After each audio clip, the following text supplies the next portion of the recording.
di mana sang asisten masinis itu tewas setelah kepalanya dimasukkan ke sebuah exhaust fan di ruang mesin lokomotif sampai terputus.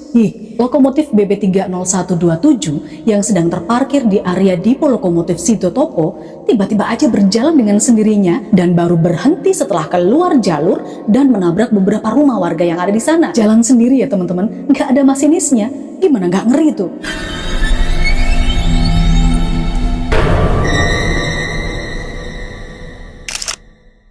Hai teman-teman, Assalamualaikum warahmatullahi wabarakatuh. Terima kasih loh kamu sudah klik video ini. Kali ini aku punya cerita soal lokomotif kereta api yang punya aura mistis. Nah katanya lokomotif ini tuh bisa jalan sendiri meskipun tanpa masinis. Oh, kok bisa? Pernah tuh katanya ada satu kejadian. Tiba-tiba lokomotif ini hilang dari area parkirnya dan pindah ke stasiun beda kota. Serem banget ya.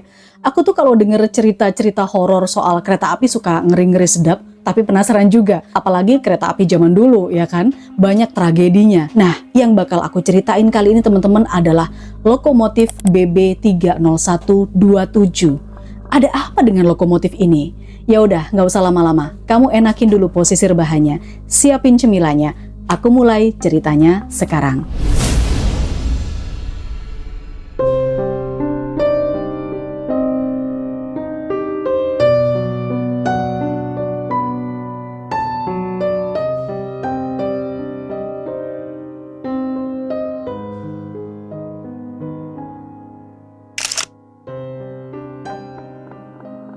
Teman-teman, lokomotif BB30127 itu adalah satu dari 50 lokomotif diesel hidrolik tipe BB301 yang didatangkan dari pabrik di Jerman pada tahun 1964 sampai 1970. Lokomotif ini mulai dioperasionalkan itu tanggal 3 Maret 1964 sebagai lokomotif milik Dipo Bandung bersama beberapa lokomotif lainnya. Jadi ada beberapa yang dioperasionalkan di sana. Pada awalnya sih nggak ada hal spesial ya, yang membuat lokomotif BB30127 berbeda dengan BB301 lainnya.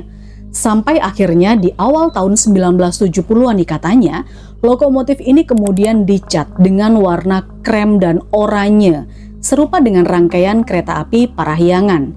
FYI, kereta api Parahyangan pada saat itu juga baru di-launch atau baru diluncurkan pada periode April 1971. Hal itu membuat lokomotif ini teman-teman kemudian menjadi lokomotif khusus untuk dinasan kereta api Parahyangan dan juga menjadi lokomotif BB301 paling spesial dengan livery uniknya itu, yaitu warna cat krem dan oranye. Meskipun begitu, hal ini itu ternyata tidak berlangsung lama karena kemudian livery lokomotif ini diubah lagi catnya ke warna krem dan hijau, menjadikan lokomotif ini kembali sama seperti saudara-saudara lainnya, yaitu tipe BB301. Tapi pada pertengahan tahun 1970-an ada sebuah hal yang jauh lebih buruk terjadi pada lokomotif ini teman-teman. Nah, apa tragedi yang terjadi? Penasaran. Ya udah, kita masuk aja sekarang. Jadi teman-teman, suatu hari di area Dipo Lokomotif Stasiun Banjar terjadi sebuah perkelahian antara masinis dan asistennya di dalam lokomotif ini. Perkelahian itu dipicu karena masalah cewek katanya. Ya mungkin rebutan cewek gitu kali ya, nggak tahu juga sih. Nah, perkelahian itu berakhir dengan tragis di mana sang asisten masinis itu setelah kepalanya dimasukkan ke sebuah exhaust fan di ruang mesin lokomotif sampai terputus. Sang pelaku yang tidak lain adalah sang masinis sendiri kemudian memilih untuk bundir, mengakhiri hidupnya sendiri di lokomotif ini juga. Nah, setelah kejadian itu teman-teman, mulailah muncul tuh ya hal-hal yang janggal, hal-hal di luar nurul pada lokomotif ini. Di momen-momen tertentu ada yang melihat sosok wanita katanya sedang duduk di ruang mesin. Ya, wanita itu sih nggak ngapa-ngapain sebenarnya. Dan wajahnya nggak terlihat jelas karena gelap. Ya tiba-tiba duduk ngejogrok aja. Lalu ada lagi pengalaman beberapa masinis saat mereka bekerja mengoperasikan lokomotif ini, seperti adanya hawa kehadiran masinis tambahan. Kayak mereka ini punya asisten gitu loh teman-teman. Paham kan di sini? Bahkan teknisi yang katanya sedang memeriksa lokomotif ini pun kadang-kadang juga dikejutkan oleh pintu ruang mesin yang tiba-tiba membuka dan menutup sendiri. Hal-hal janggal itu sering banget dialami oleh pekerja yang berkaitan dengan perkeretaapian. Lalu apakah cukup sampai di situ gangguannya? Oh, enggak dong. Itu baru permulaan teman-teman. Terus ada kejadian apa lagi Ada nih, aku ceritain lagi ya. Jadi ya, BB30127 ini dipindahkan kepemilikannya ke Dipo Lokomotif Sidotopo, Surabaya. Tapi di sana lokomotif ini justru mengalami kejadian-kejadian yang jauh lebih menyeramkan dari sebelumnya. Sebut saja di tahun 1980, lokomotif BB30127 yang sedang terparkir di area Dipo Lokomotif Sidotopo tiba-tiba aja berjalan dengan sendirinya dengan kecepatan sedang dan baru berhenti setelah keluar jalur dan menabrak beberapa rumah warga yang ada di sana. Jalan sendiri ya teman-teman, nggak ada masinisnya. Gimana nggak ngeri itu? Nggak hanya itu teman-teman, saat sedang berdinas langsiran di area pabrik semen Gresik waktu itu, lokomotif ini itu kembali berjalan dengan sendirinya. Ya, padahal saat itu tidak ada satupun kru yang ada di dalam kabin masinisnya. Aneh kan?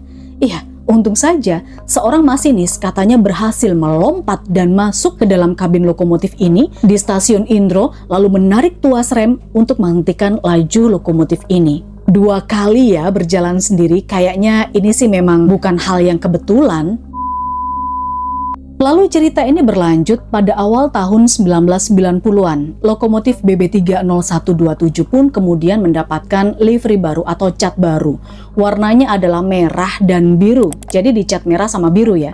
Meskipun wajahnya baru, tapi keanehan lokomotif ini masih terus berlanjut. Ada satu hari di mana lokomotif BB30127 yang sedang terparkir di area Dipo Sidotopo tiba-tiba menghilang teman-teman. Iya, menghilang gimana? Ya menghilang aja, celing gitu. Dia nggak ada di tempat parkirnya. Seluruh pegawai di sana itu ditanya lah satu persatu. Nggak ada yang tahu teman-teman.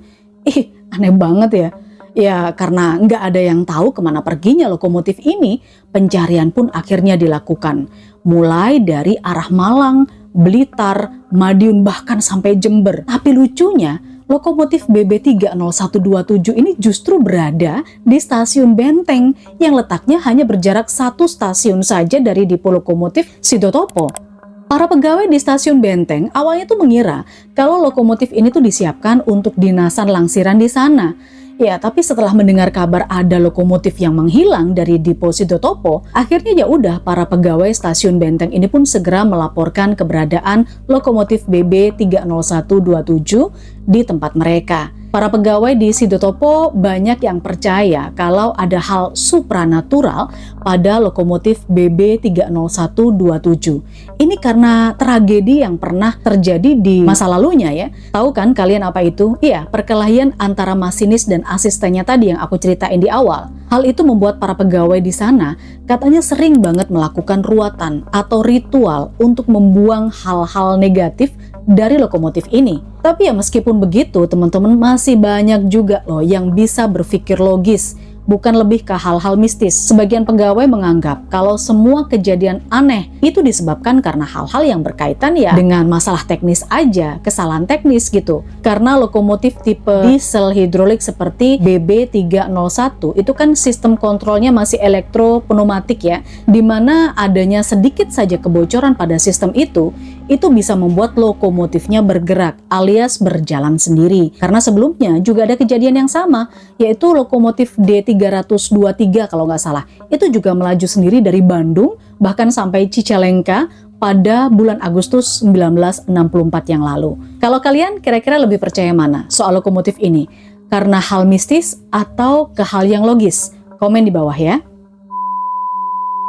Pada tahun 1995, lokomotif BB30127 kemudian kembali dipindahkan ke pemilikannya ke Dipo Lokomotif Madiun. Para pegawai di sana nih nggak ada yang percaya dengan cerita-cerita mistis yang dimiliki oleh lokomotif ini teman-teman. Mereka juga nggak pernah tuh melakukan ritual atau hal-hal khusus apapun. Beda dengan Dipo Sidotopo ya. Anehnya di Dipo Madiun, kejadian-kejadian aneh yang terjadi di Dipo Sidotopo tidak pernah terjadi lagi. Bahkan lokomotif BB30127 seakan sudah terbebas dari semua hal buruk yang menyelimuti lokomotif ini. Ya, BB30127 beroperasi dengan tenang, berdinas kereta angkutan barang maupun juga kereta penumpang seperti kereta api Sri Tanjung waktu itu. Tapi pada masa itu usia lokomotif BB30127 memang tidak lagi muda, udah tua banget. Ditambah dengan adanya penghapusan operasional lokomotif diesel hidrolik di Pulau Jawa waktu itu, akhirnya membuat BB30127 dikonversi pada tahun 2005 dan kemudian dinyatakan afkir tahun 2006. Karir lokomotif BB30127 berakhir setelah beroperasi selama lebih dari 40 tahun.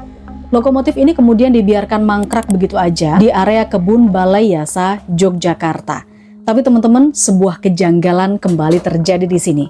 Ada kabar yang beredar, lokomotif BB30127 yang mangkrak di Balai Yasa, Jogja itu bukan BB30127 yang asli.